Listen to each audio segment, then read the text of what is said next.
بسم اللہ الرحمن الرحیم۔ السلام علیکم ورحمۃ اللہ وبرکاتہ۔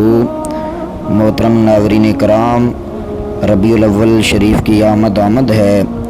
خوشی کا جب بھی موقع آتا ہے تو بندہ اس کے لیے پہلے ہی تیاریاں شروع کر دیتا ہے۔ جس طرح کہ شادی بیاہ کا موقع ہوتا ہے تو مہینہ، 2 مہینے، 1 سال بھی لگ جاتا ہے تیاریاں کرتے کرتے، اور انسان شادی سے پہلے تمام تیاریاں جو ہے وہ مکمل کر لیتا ہے۔ اسی طرح رمضان المبارک کی آمد کا جب ماہ مقدس آتا ہے تو اس کی آمد سے پہلے ہی اس کی تیاریاں شروع ہو جاتی ہیں۔ اسی طرح عید کا موقع جب آتا ہے تو عید آنے سے پہلے چھوٹے بڑے سب خوش ہوتے ہیں کہ اللہ رب العزت نے ہمیں خوشی عطا فرمائی ہے عید کی، تو وہ عید سے پہلے ہی عید کی تمام تیاریاں مکمل کر لیتے ہیں۔ اسی طرح ربیع الاول شریف کا ماہ مقدس بھی ہمارے لیے بہت ہی مسرت اور خوشی کا مہینہ ہے، بہت ہی مبارک مہینہ ہے، اس لیے کہ اس مہینے میں تاجدار انبیاء سرور کائنات صلی اللہ تعالی علیہ وآلہ وسلم کی آمد ہے۔ اس مہینے میں، یہ مہینہ ہمارے لیے بہت ہی برکتوں والا، رحمتوں والا، عزتوں والا ہے، تو اس کے لیے بھی ہمیں پہلے ہی تیار رہنا چاہیے۔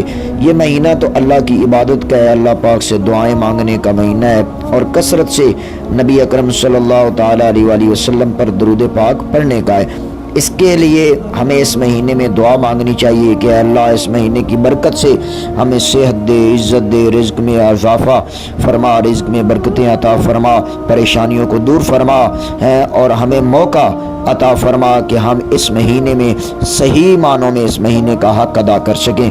اس کا حق کیا ہے کہ نمازوں کی پابندی کریں، صدقات و خیرات کریں، رمضان ماہ مقدس میں، ماہ ربیع النور میں اس کی تیاری کریں، حضور کی آمد کا جشن منائیں، حضور کی آمد کے میلاد منائیں۔ ٹھیک ہے، جب بھی سفر کے مہینے کے آخری 3 دنوں یعنی ربیع الاول شروع ہونے سے 3 دن پہلے، 3 دن بھی، 2 دن یا 1 دن، جب آپ کو موقع ملے، اس میں ایک وظیفہ ہے جو کہ بہت ہی آسان بھی ہے اور مختصر بھی ہے، اور اس کی اتنے زیادہ فوائد ہیں کہ آپ حیران ہو جائیں گے۔ اس عمل کی برکت سے اور اس وظیفے کی برکت سے انشاءاللہ العزیز آپ کے گھر میں خوشحالی آ جائے گی، سکون آ جائے گا، اطمینان آ جائے گا، پریشانیاں ختم ہو جائیں گی، رزق میں فراوانی آ جائے گی۔ تو اتنا پاورفل وظیفہ ہے یہ عمل۔ آپ نے 3 دن بھی کر سکتے ہیں، 2 دن بھی کر سکتے ہیں، 1 دن بھی کر سکتے ہیں، آپ جتنا چاہیں آپ یہ عمل کر سکتے ہیں۔ ٹھیک ہے، اس کے لیے کوئی پابندی نہیں ہے کہ آپ نے 3 دن کرنا ہے، 2 دن کرنا ہے، 1 دن کرنا ہے، جتنے دن آپ آسانی سے یہ عمل کر سکیں آپ نے یہ عمل کرنا ہے۔ عمل یہ ہے، آپ 24 گھنٹوں میں، ایک دن میں یا رات میں 24 گھنٹوں کے اندر کسی بھی وقت آپ یہ عمل کر سکتے ہیں۔ تو آپ نے عمل یہ کرنا ہے، ایک تسبیح آپ نے پڑھنی ہے، بسم اللہ الرحمن الرحیم یا ارحم الراحمین، اس کی آپ نے ایک تسبیح پڑھنی ہے۔ پھر آپ نے یا مسبب الاسباب، اس کی ایک تسبیح پڑھنی ہے۔ اس کے بعد آپ نے پڑھنا ہے لا الہ الا انت سبحانک انی کنت من الظالمین، اس کی ایک تسبیح۔ ان تینوں کلمات کی آپ نے ایک تسبیح پڑھنی ہے، اور اس میں یہ بھی پابندی نہیں ہے کہ آپ نے لگاتار پڑھنا ہے۔ آپ نے ایک تسبیح پڑھ لی، اس کے درمیان آپ نے وقفہ کر لیا، 1 گھنٹے کا، آدھے گھنٹے بعد دوبارہ آپ نے دوسری تسبیح پڑھ لی، اس کے بعد آپ نے پھر وقفہ کر لیا، پھر آپ نے تیسری تسبیح پڑھی، اس کے بعد پھر وقفہ کر لیا۔ تو اس طرح بھی آپ پڑھ سکتے ہیں، یہ آپ دن میں، رات میں، کسی بھی وقت کر سکتے ہیں۔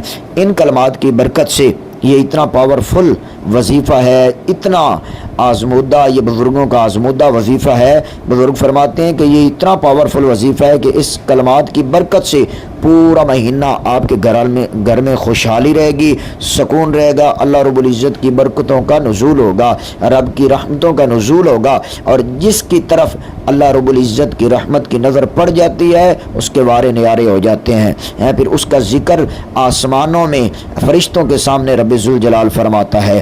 تو یہ اتنا پاورفل وظیفہ ہے، امید ہے کہ آپ یہ وظیفہ ضرور کریں گے۔